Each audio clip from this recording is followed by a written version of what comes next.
तो ठाकुर जी को तो हम अपनी इच्छानुसार चला रहे, उनसे तो अपने कार्यों की सिद्धि कर रहे हैं। ऐसी भक्ति नहीं होना चाहिए। भक्ति कैसी हो? अहेतु की, हेतु रहित निष्काम भक्ति होनी चाहिए। और निष्काम होने के साथ साथ निष्कपट भी होना चाहिए।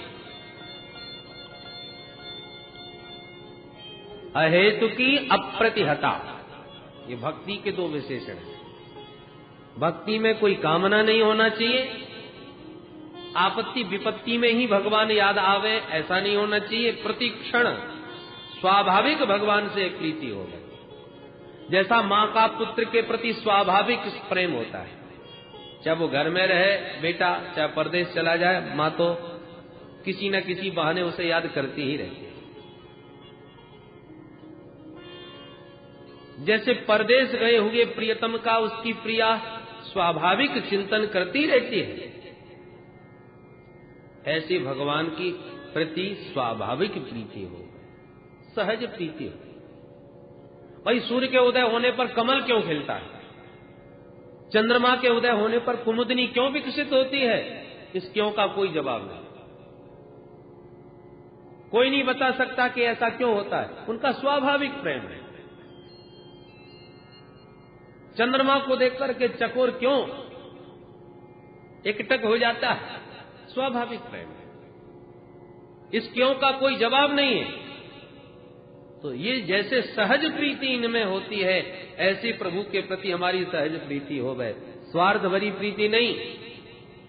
अहेतुक्य प्रतिहता यजात्मा संप्रसीदति, ऐसी यदि विशुद्ध प्रीति भक्ति भगवान के चरणारविंद में हो जाए तो जनयत्यासु वैराग्यम ज्ञानम च यद हेतु। भक्ति के ही बेटा ज्ञान और वैराग्य हैं। जब भगवान में भक्ति सुदृढ़ हो जाएगी तो भगवान के स्वरूप का ज्ञान भी अपने आप हो जाएगा और जगत से वैराग्य भी स्वतः हो जाएगा।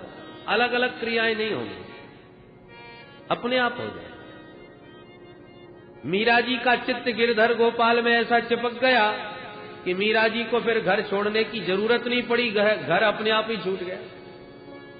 घर में रह रही हैं तो कृष्ण दीवानी होके नाच रही है, और घर से कोई निकाल दे तो कोई फर्क नहीं। उनके लिए तो घर के बंधन ही विघ्न बनने लगे। तो घर में रहे तो बराबर और बाहर चली जाए तो क्या फर्क पड़े, घर अपने आप ही छूट गया। कहां कितना बड़ा वैभव, कितनी संपन्नता राजघराने की, और कृष्ण ग्रहीत मानसा होते ही अपने आप भगवान के स्वरूप का ऐसा ज्ञान हुआ और जगत से ऐसा वैराग्य हुआ कि कुछ नहीं करना पड़ा और अपने आप ही मुंह से निकल गया, मेरे तो गिरिधर गोपाल दूसरा न कोई, मेरे तो गिरिधर गोपाल दूसरा न कोई, जाके सिर मोर मुकुट मेरो पति सोई, जाके सिर मोर मुकुट मेरो पति सोई, मेरे तो गिरधर गोपाल, मेरे तो गिरधर गोपाल। मीरा जी कहती है कि दुनिया के जितने नाते रिश्ते हैं मैं प्रयास भी करती हूं कि उनको संभालूं, व्यवहार निभाऊं, पर क्या करें, निभता नहीं। मेरे प्रयास करने पर भी संसार में मन मेरा लगता नहीं, क्योंकि मेरा मन तो उस मनमोहन ने चुरा लिया। आत मात भ्रात बंधु आपनो न कोई, आत मात भ्रात बंधु आपनो न कोई,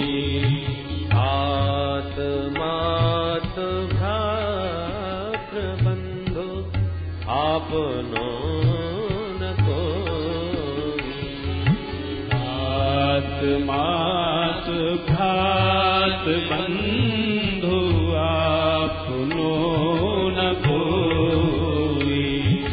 छाड़ दई कुल की कानी, छाड़ दई कुल की कान, छाड़ दई कुल की कानी, छाड़ दई कुल की कान। कहा करी है कोई, मेरे तो गिरधर गोपाल दूसरो न कोई। मेरे तो गिरधर गोपाल। संतन ढींग बैठ बैठ लोक लाज खोई। संतन ढिग बैठ बैठ लोक लाज खोई। स्त्री के लिए सबसे बड़ा त्यागना है लोक लाज का। दुनिया वाले क्या कहेंगे, कोई मेरे बारे में ऐसी बात न करे। मीरा जी कहती हैं जिसको जो कहना हो तो कहे, मैंने तो ताक पर रख दी। संतन भिंग बैठ बैठ लोक लाज खोई। संतन ढिग बैठ बैठ लोक लाज खोई। असुवन जल सींच सींच प्रेम बेल बोई। असुवन जल सींच सींच प्रेम बेल बोई। अब तो बेल फैल गई, अब तो बेल फैल गई। अब तो बेल फैल गई। अब तो बेल फैल गई। आनंद फल होई। मेरे तो गिरधर गोपाल दूसरो न कोई। मेरे तो गिरधर गोपाल दूसरो न कोई। मेरे तो गिरधर गोपाल। तो संसार में जो आसक्ति है वो अपने आप छूट जाएगी। कब? जब भगवत प्रेम हृदय में जागृत होगा तब।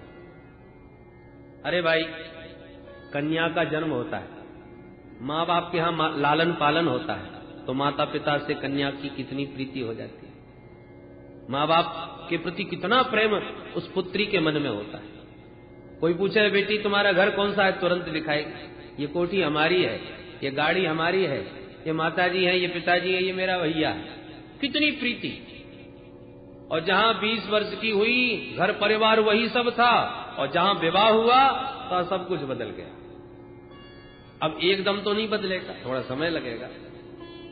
और धीरे धीरे जब वही कन्या ससुराल में अच्छी तरह घुल मिल जाती है, तो अब वो घर पराया नजर आने लगता है। जहां पैदा हुई, जहां इतने वर्षों तक रही, अब अपना घर बदल गया। अब ये बंगला मेरा है, ये गाड़ी मेरी है, ये मेरे पतिदेव है, ये मेरा बेटा है, ये मेरा परिवार है, वो मेरा मायका है। बदल गया घर। कल तक वही सब कुछ था, आज यही सब कुछ हो गया। मायके में माता पिता बुला भी ले कि माता जी की तबीयत थोड़ा ठीक नहीं है, बेटी कुछ दिन के लिए आ जाओ, आ जाएगी, 2-4 दिन रह जाएगी, फिर कहेगी देखो घर में कोई नहीं है और बच्चों की पढ़ाई खराब हो रही है और बहुत सारे काम पड़े हैं, अब ज्यादा दिन नहीं रुक सकती माता जी। तुरंत भागती अपनी ससुराल के लिए, क्योंकि अब उसे महसूस हो गया कि वो मेरा घर है। सब कुछ बदल गया। उसी प्रकार जब तक इस संसार में, तब तक हम इसी को ही समझते रहते हैं। परंतु कोई सदगुरु की कृपा दृष्टि हो जाए और पाणी ग्रहण उधर हो जाए तो वास्तविक अपने घर को हम समझ लें कि हमारा घर वास्तव में तो ये है। अब तक तो हम कहीं और थे, असली घर तो हमारा ये है जो सदगुरुदेव ने हमारा हाथ हमारे परम पति परमेश्वर से पकड़ा गया। पति ही सर्वस्व जैसे उस कन्या का हो जाता है विवाह के बाद, और वो परिवार अपना समझ में आ जाता है, ऐसी सदगुरु उस परम पिता रूपी पति के साथ हमें वही सब वृणते, जहां उसका वर्ण हुआ तहां अपना घर समझ में आ गया। और ये जो घर था अब तक जिसको हम अपना माने बैठे थे वो सब छूट गया, अपने आप छूट गया। मीरा जी कहती है उसी प्रकार मैंने तो अपने गिरधर गोपाल को पहचान लिया, अपना असली घर अपना परिवार मैंने जान लिया। ये तो सब नकली थे, अभी तक मैं भ्रम में जी रही थी, असली घर तो अब मिला है। तो ये ज्ञान और ये जगत के प्रति से वैराग्य अपने आप हो जाता है। कब? जब प्रेम पुष्ट होता है। कन्या को ये सब कब अनुभव में आएगा? जब पति से प्रेम होगा। या पति से प्रेम नहीं होगा तो बात नहीं बनेगी। पति से प्रीति हो जाए तो फिर मायका अपने आप छूट जाए और ससुराल का महत्व अपने आप समझ में आ जाए। मूल है पति की प्रीति, और उसी प्रीति से ये संबंध बनते हैं, विचारधारा बनती है। उसी प्रकार मूल है परमात्मा। उस परमात्मा रूपी पति को पहचान करके जीवात्मा का उसके साथ ठीक संबंध हो जाए, ठीक प्रीति हो जाए, तो ये संसार अपने आप छूट जाए। बोलो जय श्री कृष्ण। इसलिए जनयत्यासु वैराग्यम ज्ञानम च यद हेतुकम। हम जितने भी धर्मानुष्ठान करते हैं उन सबका एक ही फल है। क्या फल है? बोले भगवान में प्रेम हो जाए। बड़े बड़े अनुष्ठान कर रहे हैं, पुरस्करण कर रहे हैं, पर भगवान में प्रेम नहीं हो रहा तो श्रम एव ही केवलम, फिर तो पूरा परिश्रम कर रहे हैं। विवाह में लाखों के खर्च किए, खर्चा भय, खूब बैंड बाजे आए, खूब बड़ी लंबी चौड़ी पंगत हुई, डेकोरेशन खूब हुआ, लंबा चौड़ा ताम झाम हुआ, पर कन्या का यदि पति से प्रेम नहीं हुआ तो सब विडंबना मात्र है, बेकार है, व्यर्थ है। उसी प्रकार खूब धर्मानुष्ठान हो रहे हैं, ये सब काय के लिए? कि हम अपने प्रभु को पहचाने, उनसे हमारी प्रगाढ़ प्रीति हो जाए। यदि नहीं हो पा रही तो सारे धर्मानुष्ठान श्रम मात्र रह जाते हैं। श्रम एव ही केवलम। धर्मास्वनुष्ठित पुंसाम् विश्वक्सेन कथासु यः नोत्पादयेद्यदि रतिम् श्रम एव हि केवलम्।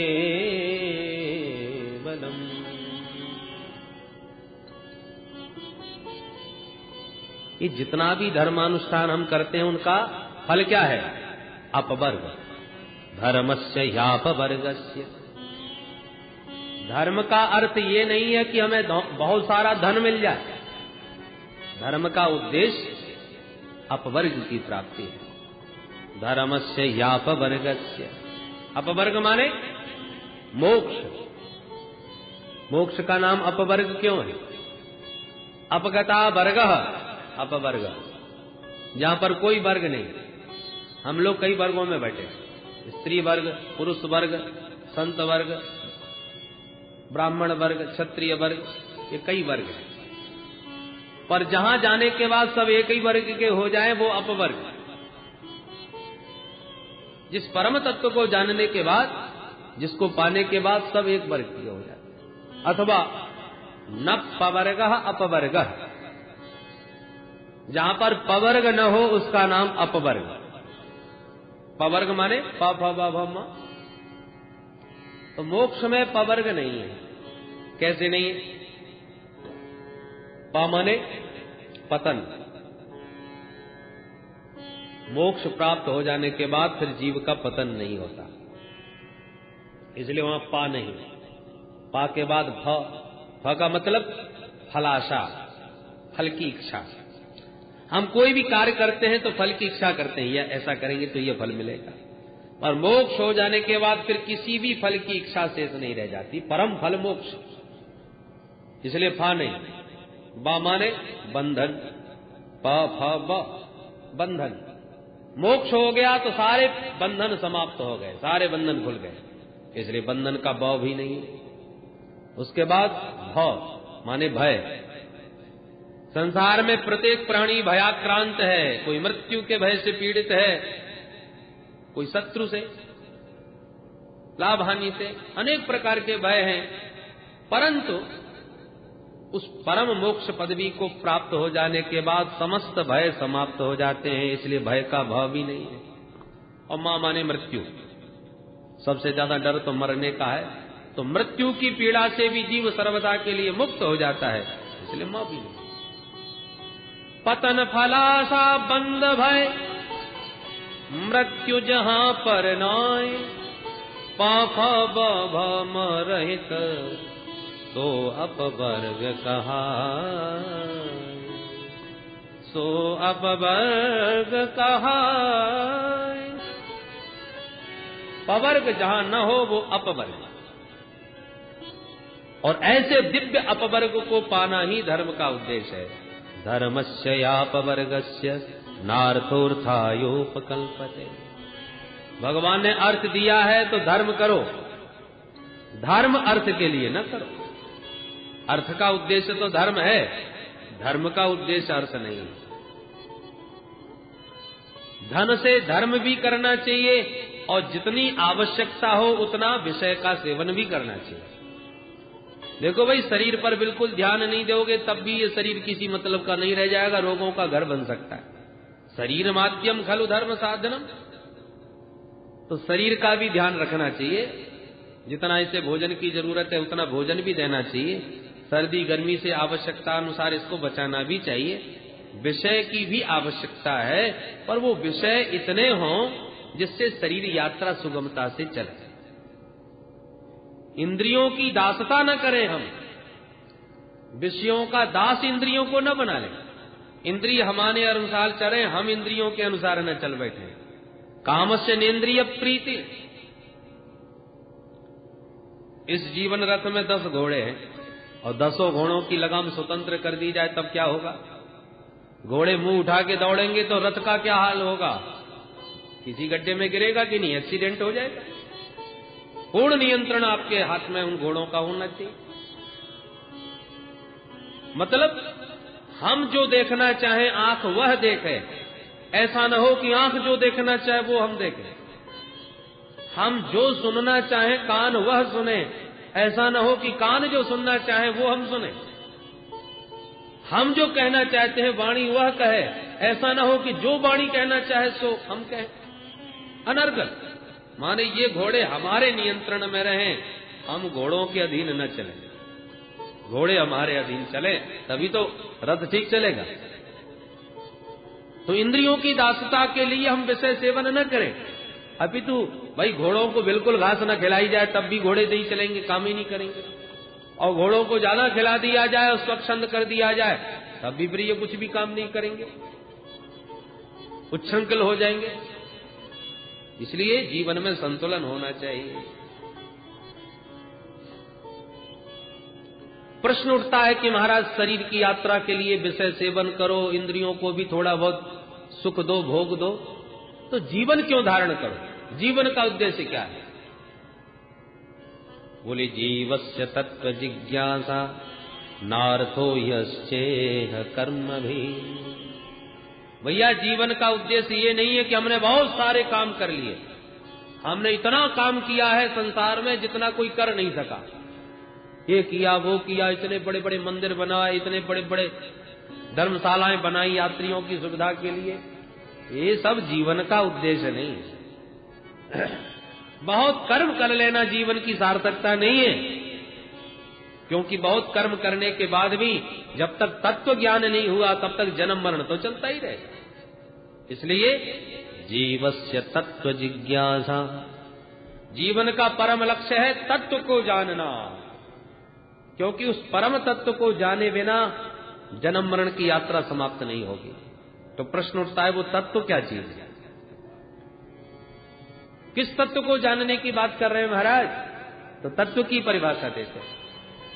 वदन्ति तत्तत्वविदः तत्त्वं यद ज्ञानमद्वयम् ब्रह्मेति परमात्मेति भगवान इति सद्यते। तत्व एक ही है, पर एकम सद्विप्रा बहुधा वदन्ति। उसी एक तत्व को तत्ववेत्ता विविध नामों से पुकारते हैं। ज्ञानियों से कहो तो वो उसी तत्व को ब्रह्म कहेगा, योगियों से कहो तो वही उस तत्व को परमात्मा कहेंगे, भक्तों से कहो तो भक्त उसी तत्व को भगवान कहेंगे। तत्व एक ही है, वही निर्गुण निराकार है, वही सगुण निराकार है और वही सगुण साकार है। बोलो जय श्री कृष्ण। उदाहरण से देखें, बिजली वही है। पहले जब व्यापक थी तब हमारे अनुभव में नहीं थी, पर बिजली तो थी। परंतु वैज्ञानिकों ने यांत्रिक पद्धतियों के द्वारा बिजली को बना के तैयार कर दिया। पहले बिजली निर्गुण निराकार रूप में व्याप्त थी, उसकी सत्ता थी, परंतु अनुभूति नहीं हो रही थी। तो व्याप्त जो बिजली है वो ब्रह्म का स्वरूप है, निर्गुण निराकार विद्युत। पर यांत्रिक पद्धतियों से वैज्ञानिकों ने बिजली को बना लिया, बिजली तैयार हो गई। अब वो बिजली तारों में करंट रूप में प्रवाहित होने लगी, तो वही बिजली का अब सगुण निराकार रूप हो गया। निराकार है पर सगुण है। अब बिजली के तार को हाथ लगा दो तो भयंकर करंट लगेगा, उसमें करंट आ गया, पर दिखाई नहीं पड़ रही आंखों से कि बिजली कैसी है, काली पीली भी कैसी है, उसका रूप नहीं दिखाई दे रहा, पर गुण तो उसमें आ गया। ये सगुण निराकार रूप है विद्युत का। परंतु वही बिजली का करंट जब बल्ब से जोड़ा तो प्रकाश फेंकने लगा। अब बिजली का रूप भी समझ में आ गया। जहां बल्ब जलता देखा तो हमने कहा बिजली आ गई। अब हमें छूने की, सोचने की आवश्यकता नहीं, प्रकाश दिख रहा है उसका। तो जो व्यापक थी पहले बिजली, वो निर्गुण निराकार थी, बन के जब तारों में प्रवाहित होने लगी तो वो सगुण निराकार थी, और बल्ब से प्रकाशित होने लगी तो सगुण साकार हो गई। ऐसे वही जब वह निर्गुण निराकार तत्व था तो ब्रह्म के रूप में था, सगुण निराकार बना तो परमात्मा के रूप में घट घटवासी बन गया, सबका संचालन करने लगा।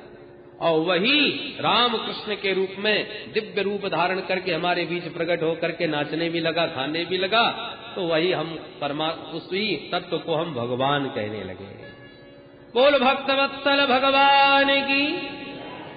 यदि वह बिजली प्रकाश के रूप में प्रकट न होवे तो बिजली हमारे किस मतलब की? प्रकट भी तो होना चाहिए। इसलिए वही प्रकट जब होता है अपना दिव्य रूप बना के, तो वो भगवान हमारे बीच में आंखों का भी विषय बन जाता है। शेष महेश गणेश दिनेश सुरेश हुजाहे निरंतर ध्यावे। पर वही जब प्रकट होके हमारे बीच आया तब ताहे अहीर की छोहरियां छचियां पर छाछ पे नाचने चाहे। कहां तो वो ध्यान में नहीं आ रहा था ब्रह्म। और आज देखो ग्वालिनियां कहती है कन्हैया बढ़िया ठुमका मार के नाच दे तो ताजो ताजो माखन खवाऊंगी। तो ठुमुक ठुमुक के वही परम तत्व नाच नाच करके ब्रज मामाओं के मन को मुग्ध कर रहा है। तो भक्तों को परमानंद प्रदान करने के लिए वही परम तत्व प्रकट भी होता है। बोलो जय श्री कृष्ण। अब प्रकट होने के कई रूप हैं, राम जी के रूप में, श्याम जी के रूप में, वराह के रूप में, कपिल जी के रूप में, अनेक रूपों में वो प्रकट हुआ, जिसमें 22-24 अवतार भगवान के प्रमुख हैं। अब रसिकों की अपनी अपनी उपासना है, उसी परम तत्व को किस रूप में वो उनको ज्यादा आनंद आता है। कोई छैल छबीले कृष्ण कन्हैया बहुत अच्छे लगते हैं, तो किसी को मर्यादा पुरुषोत्तम राम जी का रूप ज्यादा भाता है, तो किसी को जटाजूटधारी फक्कड़ बाबा भोले बाबा ज्यादा अच्छे लगते हैं।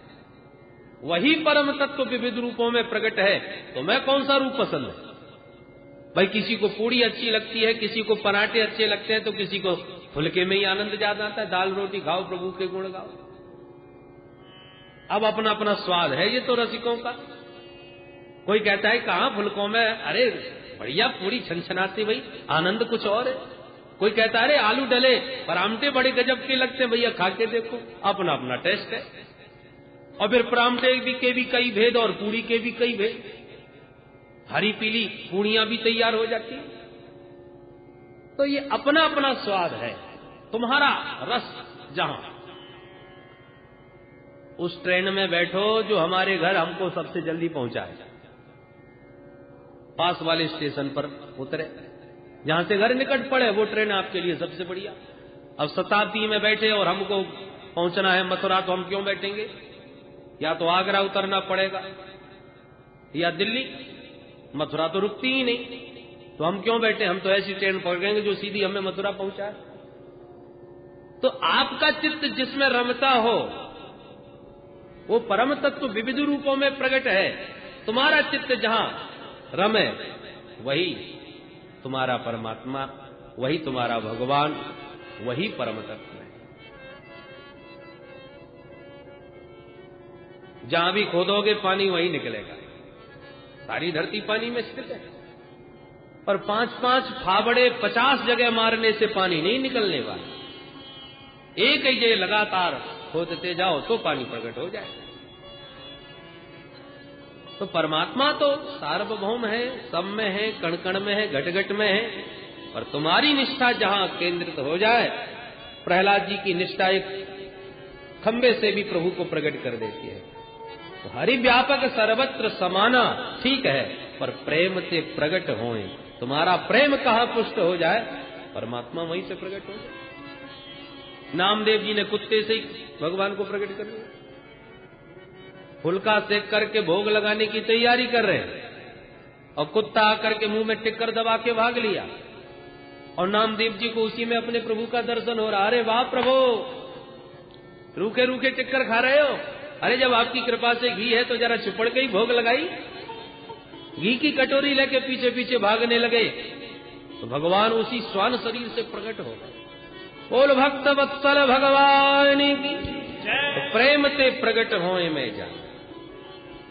कहीं से भी प्रकट कर सकते हो, सत्ता तो सार्वभौम है, तत्व तो वही एक है, तो उसमें भेद नहीं है। बिजली वही एक है, उसके प्रयोग अनेक हैं। बल्ब से जुड़ के प्रकाश दे रही है, पंखा से जुड़ के हवा दे रही है, हीटर से जुड़ के गर्मी दे रही है, कूलर से जुड़ करके शीतलता दे रही है।